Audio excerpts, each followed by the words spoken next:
CATharsis Pandemic Theater is possible through the generous support of our audience and patrons.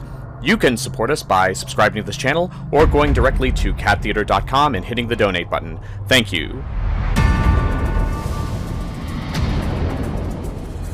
Is there anybody there? Said the traveler, knocking on the moonlit door.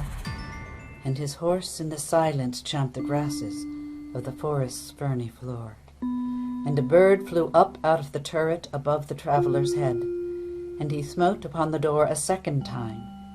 "Is there anybody there?" he said. But no one descended to the traveler.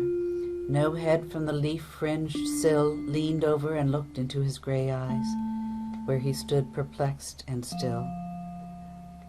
But only a host of phantom listeners that dwelt in the lone house then stood listening in the quiet of the moonlight to that voice from the world of men, stood thronging the faint moonbeams on the dark stair that goes down to the empty hall, hearkening in an air stirred and shaken by the lonely traveler's call. And he felt in his heart their strangeness, their stillness answering his cry, while his horse moved, cropping the dark turf beneath the starred and leafy sky. For he suddenly smote on the door even louder and lifted his head. "Tell them I came, and no one answered, that I kept my word," he said.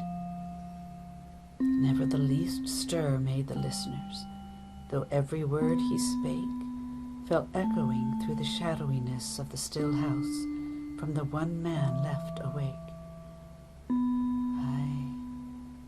They heard his foot upon the stirrup, and the sound of iron on stone, and how the silence surged softly backward when the plunging hooves were gone.